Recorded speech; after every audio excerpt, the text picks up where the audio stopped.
Welcome to you, Zimbabwe. I'm James JJ Majatami and you are watching Real Talk TV.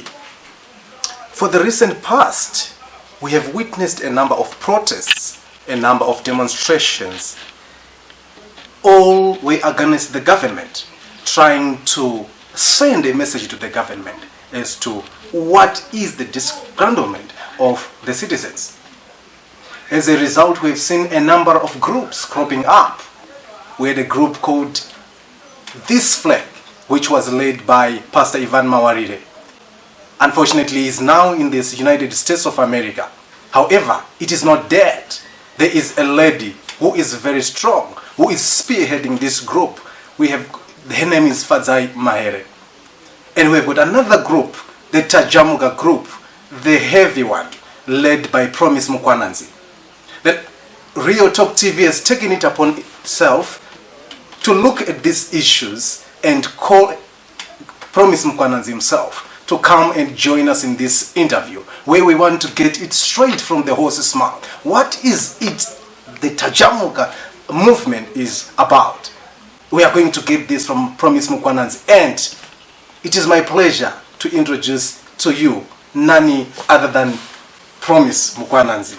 This Tajamuka movement is known for organizing a number of protests in the country, and we have seen you receiving so much support from our brothers who are in Australia, our brothers who are in UK, our brothers in South Africa, our brothers in Canada. They were all up together with you, yes, singing the same song. Absolutely. Now, my question to you is, what is it that you intend to achieve through this protest, or rather, what is the message that you're trying to convey to the government? Well, the message is clear. If you look at our name, Tajamuka, in English, it means that we are outraged. Okay. We are not very happy with the situation in the country. And we're not going to sit back and watch that kind of madness continue. So we've taken it upon ourselves as a group of young people to organize ourselves, to unite ourselves through action. And it is that action that has attracted the kind of support which we're talking about from here in Zimbabwe, but also in the diaspora across the globe. And I must say that that support is well appreciated, and we continue to encourage the citizens of this country, wherever they may be, to play a role in the resolution of the crisis in the country, in the determination of the destiny of this country. We are all stakeholders. Every single Zimbabwean is a stakeholder in this country, and when you're a stakeholder, you must be concerned about the situation of the country because you're a stakeholder. So we want to encourage them to continue to give us that kind of support and to work together for a better and a greater Zimbabwe. And I must say that at sometimes it might look hard. Sometimes we're going to get some defeats and some bruises as we go. But the most important thing is to maintain the vision of what we want to achieve, and the confidence that together as a people, if we are resolute enough, there is no force in Zimbabwe that is stronger than the majority of the Zimbabwean people working. You are aware, Promise, that ZANU-PF has been losing elections, but the more it loses elections, the more it wins. And this has been happening since 2000, and it has never given up power. Now, my question is Tajamuka movement, do you have plans in place that as 2018 elections are coming in, how are you going to ensure that ZANU-PF this time around is going to be defeated, or if it is defeated, it gives power, or it gives over power to another political party? What plans do you have in place? Yes, indeed, I agree with you. It's quite a paradox that the losing party has been winning the results. Oh yes. Not the elections. And we are quite aware of those machinations, and we are actually working on our own preparedness in terms of ensuring that the next election is going to be different. The major difference of that election is going to be the aspect of power transfer that we talk about, and how, as young people, are we organized in a manner that we are able to defend that vote, and we are able to say, no, enough is enough. We have lost the elections, we have got to go. in Tajamuka, we actually believe that we should wait that long. Robert Mugabe must go now and allow a transitional process to begin, so that when you go to elections in 2018, you're not even concerned about the kind of things that you do. Let me cut you here. Are you saying the Tajamuka movement is not willing to let President Robert Mugabe to continue until 2018? We believe that 2018 is too far. The country is burning. The level and the intensity of the crisis in the country is such that he must step down now. Like today? If possible. He should step down. I like that. He is the embodiment of the crisis. He embodies the crisis. And he must step away and allow whatever leader from his party to take up on a transitional basis and unite the people of Zimbabwe. The kind of baggage that he has accrued over the years, he is not capable of presiding over that transitional process. He has already crossed the red line. He is not able to swallow some of his words for the sake of the country. And thus our relations with the international community remain very, very negative, which has also very adverse effects to our economy, foreign direct investment, and to the general image of the country at the global level. You understand the problem is that in 2008, I think it was in February, when the president was taking one of his nationwide rallies towards March 2008 elections, he was in Chirezi when he said this, that even if I lose the election, I am not going to give up power. No. Actually, he said, if I lose, I will take the guns and go back to the bush to fight. And this is the same president who is still on the helm of the government today. Now, don't you think that if ever he loses, he will do the same? No.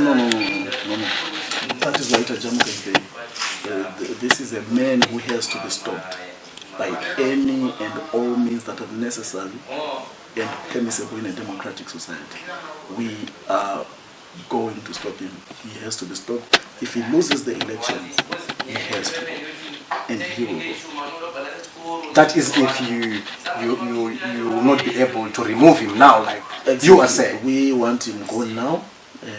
It's urgent that he goes. We've actually put up a constitutional application, and all those statements which you refer to from Chirezi and other areas are there as evidence that this man is not fit to preside over our constitution. Part of what the responsibilities of a president are is that he must uphold the constitution, unite and protect citizens. And that statement clearly reflects an opposite direction to what he is supposed to be doing. And we are quite aware that this is a man who has no respect whatsoever for the rule of law, for the constitution, for democracy.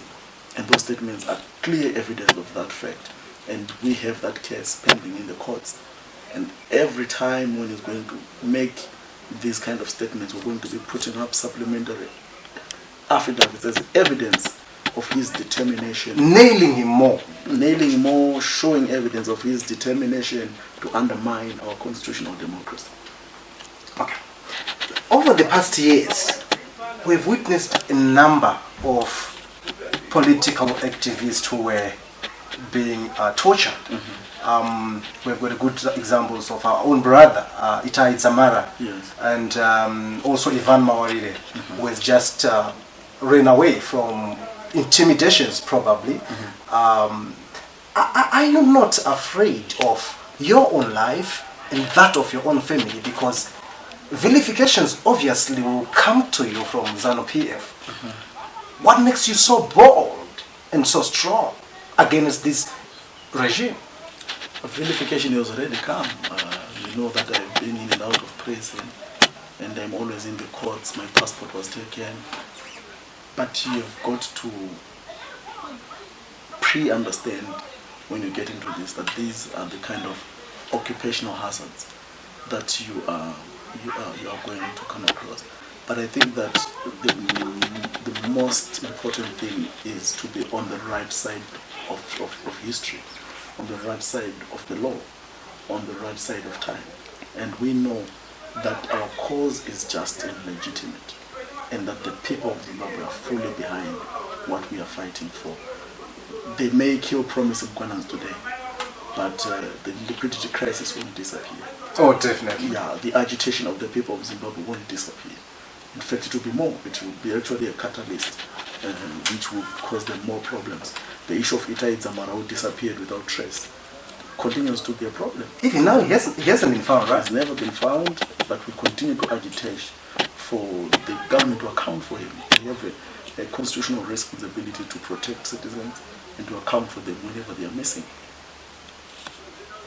Okay, now, lastly, I have read one of your posts on Facebook, and you were calling people to this thing you call final season of ungovernability. Yes. And this seems to be coming, I think, when is the day? What's the date, by the way? The 18th. The 18th! You are calling the nation to participate Yes. on ungovernability. I don't understand what that means. Yes. But promise, please, try to tell us how do you want the people to participate and how do you want us to participate in this ungovernability?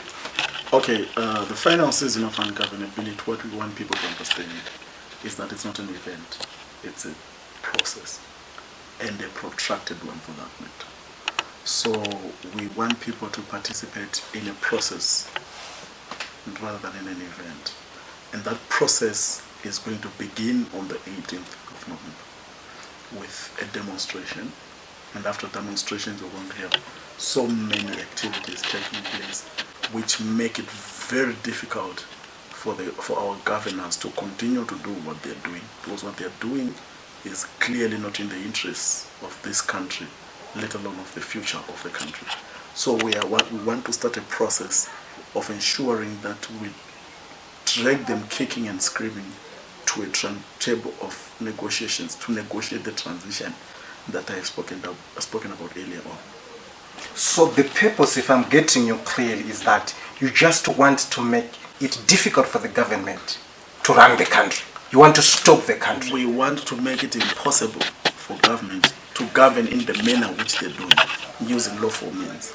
So we want to use the rights that we are enshrined and entitled to in the Constitution and the power that we have as citizens to drive our country in a better direction than what is currently the case. Now, how do you call our brothers and sisters in South Africa, Canada, USA, UK to participate in this if they wish to? Well, as you said earlier on, we have a historical relationship with our brothers and sisters in the diaspora. We work together, we are always in touch with them, and they know how they participate. For example, when we have an activity here, if we are going to call for a shutdown, which we are going to do in the near future, a national shutdown, they have to go and ensure that the Zimbabwean embassy, wherever they are stationed, also shuts down. They have to make sure that they carry out the social media campaign, conscientizing people, raising awareness about the situation in Zimbabwe. There's a girl, for example, who is in Germany, who helped stop a company that they'd been hired or contracted by the RBZ to print the illegal bond notes. Is it illegal? The bond notes are totally illegal. The statutory instrument which President Mugabe purported to proclaim is as illegal as it is criminal. It is unconstitutional. If he wants to proclaim a statutory instrument, he first has to declare a state of emergency, or at least to concede that there is a crisis that warrants that kind of option. But there are so many options which the president is available to the country. For example, we said yesterday to the governor of the Reserve Bank of Zimbabwe that if you're so confident that the people of Zimbabwe want these bond notes, put them on a referendum. But promise, my understanding of the bond note, I think it's a great idea because they are saying it is there to alleviate the problems that we are having of liquidity crunch. Have you ever seen the banks, man? People are sleeping there. And also it has also been introduced as an export incentive. I think this is a brilliant idea. The government is trying by all means to solve our problems. What's wrong with the bond note? Well, it's a great idea for ZANU-PF officials to steal money and to sponsor electoral violence. It has nothing to do with all the issues that they've spoken about.